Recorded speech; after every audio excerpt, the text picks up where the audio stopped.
Top five. Ladies and gentlemen, welcome to the countdown, the first ever MLB episode. So those fans of America's pastime, we got a great episode for you today, ranking the top 5 World Series contenders for this year's championship. Yes, sir. It's getting warm outside. Spring training's almost over. The MLB season is right around the corner. We can't wait to break down 5 teams that have the best chance at winning the World Series this upcoming season. That's right. And before we get into the countdown, go check out Fan Gear Nation for some great jerseys. Not only do they got jerseys, but they got canvases for the wall, shirts, sweatshirts, and all of this for the low. But don't worry, we still got y'all with a discount code. That's right. This is PSO's official merchandise partner, so you can use code PSO15 for 15% off your first order. So go type in fangearnation.com while those low prices are still available. Support your favorite squad and save a good amount of money while doing it. And now, back to the countdown. So starting out with number 5, we're heading down to the Sunshine State in Florida with the palm trees and everything in Tampa Bay with the Rays. And they got a hell of a team out there. They've been to the playoffs each of the last 4 years, struggling to get over the hump. They made that World Series run in 2020, but have yet to host a Commissioner's Trophy into Tampa Bay. But this year could be the year it all changes because they have a lot of depth. And when you talk about a 162-game season, injuries aren't possible, Brandon. They're inevitable. They're going to happen.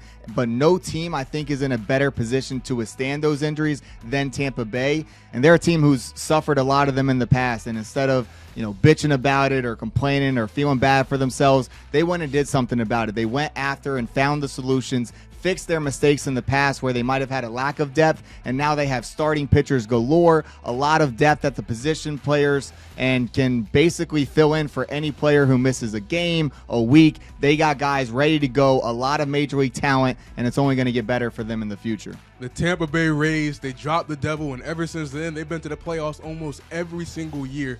And we're not talking about like the NL Central, the AL Central. We're talking about the AL East. The toughest division in baseball. No they doubt. got 4 really good teams. The Orioles were surprising last year as well. Right. But yet you see the Rays find their way into the playoffs year after year after year. And it's been thanks to that depth that they have in the pitching. Like you said, Rob, 162 games is a lot. It's even more important to have depth when you're in the AL East because you're at a battle almost every single game. That's why it's important to have guys on your team like Drew Rasmussen, Randy Arozarena. Unfortunately, they lost G-Man Choi, but this team is still deep enough with young players to get the job done despite the fact. I can't wait to see what Tampa Bay does down in the Sunshine State. A lot of bombs, a lot of great pitching. Love this squad.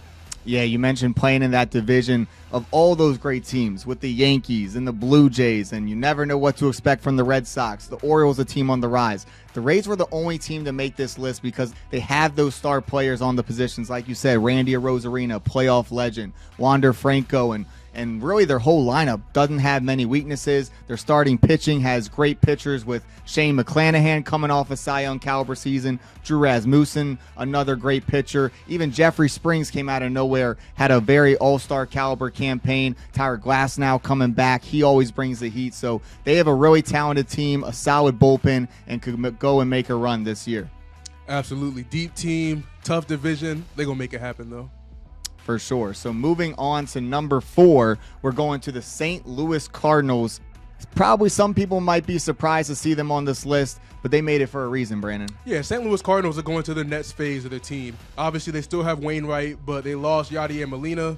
They lost some of the other old players. Who was the other guy? Albert Pujols. Yadier Molina, Albert Pujols, they're both gone. Right. But yet this team still finds a way to get the job done. They've been to the playoffs 4 years in a row, lost in the wild card every single year, unfortunately. But they got big bats like Paul Goldschmidt that can still hit the ball over the fence. They got good enough pitching to get the job done, but most importantly, they're in a shitty division. The NL Central is not good. They got the Pirates and the Reds in there. That might should be the worst division. Might be the worst division. They play in, 16 times each, 32 games. I expect them to win 20, 22, 24, 25 I think they're of those. switching up the schedule either this year or next year.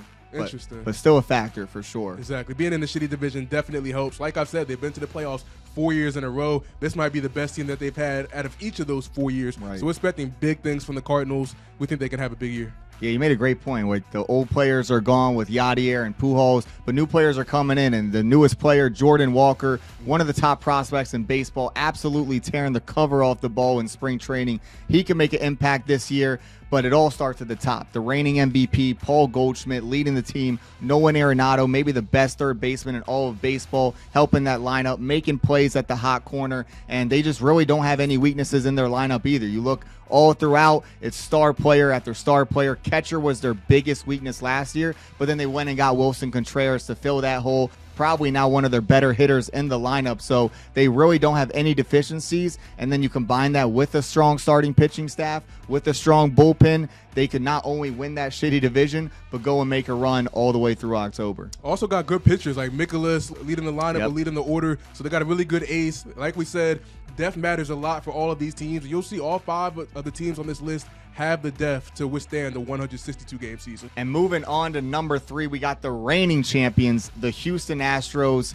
Not the fan favorite team, but this is a unbiased list. And if you're making an unbiased list of the top 5 World Series contenders, you can't leave off the Houston Astros, who have pretty much been the Golden State Warriors of the MLB, making deep playoff runs year in, year out, led by Jose Altuve, led by guys like Carlos Correa, who are gone now, George Springer, but they still have a strong core, adding in new core players like Yordan Alvarez, Kyle Tucker to keep carrying the team through future playoff success. New manager, it doesn't matter. New GM, doesn't matter, because they still find ways to win within the foul lines. And it's because the team's absolutely loaded. They've been building up ever since 2015 when they went through that Philadelphia 76ers-like process that didn't gain as much attention because it's baseball. But from 2011 to 2014, they were, like, without a doubt, the worst team. Got those first overall picks like Correa, built up the farm system, built up the international prospects, and now you're seeing a team that's just competitive every single year, and they're loaded top to bottom. It's hard to ignore the reigning champs, and we're talking about a team that has won 2 World Series out of the last 6 years. Right. But even though that's very impressive, they've been to 4 World Series in that same time span. So 4 World Series in the last 6 years. We're talking about one of the most stacked lineups that we might have ever seen in baseball. And then they went out and added Jose Abreu from the Chicago White Sox. This team is stacked. They saw Dusty Baker win his first World Series, but to help improve his Hall of Fame resume, I really like the momentum that this team is building. You got to remember that this team is still battling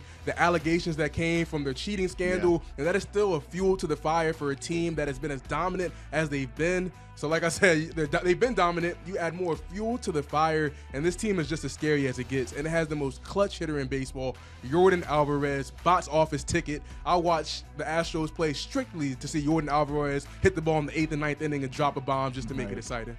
Yeah, Alvarez probably has one of the sweetest swings in baseball. Framber Valdez probably has the best curveball in baseball. So they have alluring parts of their team.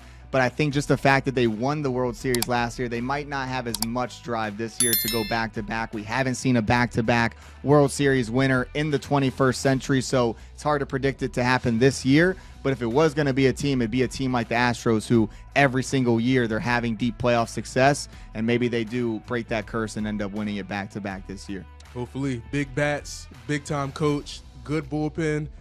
They can make it happen again. All right, and so moving on to number 2, we got the San Diego Padres, an absolutely loaded lineup, Brandon. Loaded lineup, dope-ass camouflage jerseys. I mean, this is a team in San Diego, sunny San Diego, and Rob, just like Rob talked about, the Astros had that 3 to 4 year span where they were fucking terrible. We talk about a team like the Padres that I think missed the playoffs 13 years in a row. We're talking about a team in sunny California that might be one of the worst franchises of all time. Yet, they're number 2 on our list to win the World Series this year. And a big reason why they weren't able to capitalize on last season is because Fernando Tatis did not play a single game last year. Unfortunately, he'll be suspended for part of the beginning of this season, but we still don't think that will affect the team over that 162-game span that we continue to talk about. This team is deep. They got big bats. They got great fielders like Manny Machado. They got a little flair to the team with Tatis and Machado. I really like what this team got going. Hopefully that they can build on what they had last year, and Tatis should be very, very motivated to have a huge season. Yeah, absolutely. A MVP caliber player when he's healthy. And you talk about the combo of Tatis and Machado, one of the best. Then you add in Juan Soto. Then you add in Xander Bogaerts. That might be the best foursome in the middle of a lineup that we might have ever seen. And then you add in Nelson Cruz and Jay Cronenworth. So they are loaded in that lineup. No pitching staff is going to want to face them. Not to mention on the rotation side of things, they have that trio atop the rotation with Yu Darvish and Joe Musgrove and Blake Snell. All have Cy Young caliber stuff. all can do damage. So this team could really make a run. And now they have Josh Hader closing things out at the back of the bullpen. He's had some struggles last year, but over time, it'll probably even out. He'll probably get back to his dominant self and help the Padres get back to prominence, which really they've been searching for a long time. Yeah, we can't forget about Hader. Hader spent most of his career with the Brewers, and he left during the trade deadline and got shipped off to San Diego. Before that, he was leading the league in saves by a very, very wide margin. Unfortunately, he fell off a little bit in San Diego, but now he has a whole offseason. He's had half a season to really get adjusted to how things are in San Diego, adjust to his teammates, and I think he's really going to have a big year, probably lead the league in saves this year. Yeah, he could be a force back there. And the number one team on this list also has a force at the closer position and a lot more. We're talking the Atlanta Braves down in the A, coming off a World Series championship 2 years ago. Of course, Ronald Acuna was recovering from his torn ACL then. They still won it. Coming back last year, started to get back to himself.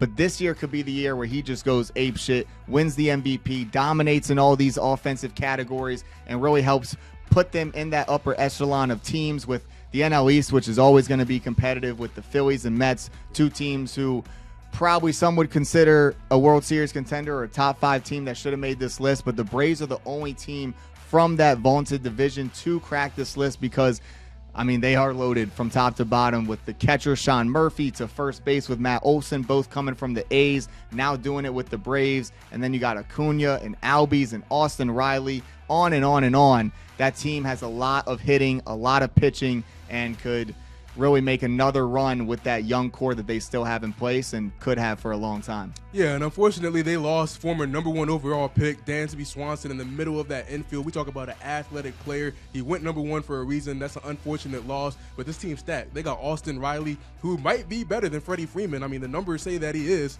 But he's a beast. He's a fucking beast. And the NL East, the Phillies found a way to take all the shine from the NL East. They ended up making it to the World Series.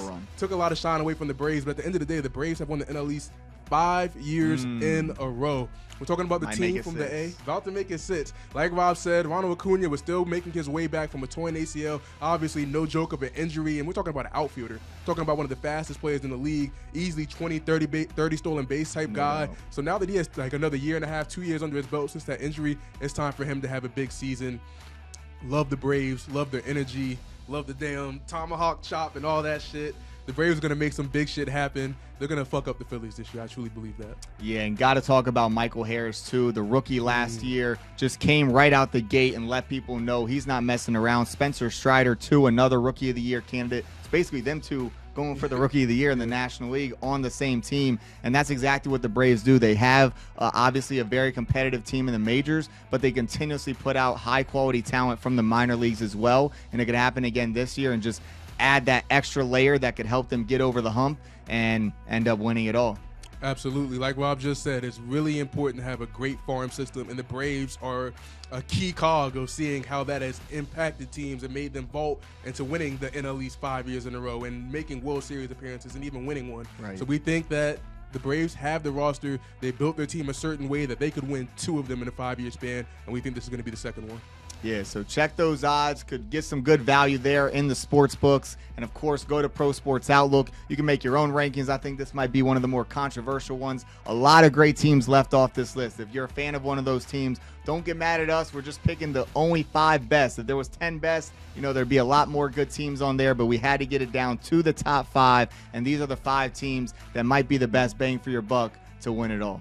If you can't tell, we're excited as fuck about the MLB season being right around the corner. I'm sure y'all are excited too, but before you hop away from this video, make sure you hit that like button and smash that subscribe button because we're going to be dropping baseball content week after week. It's going to be a big year for the MLB. A lot of exciting content coming up.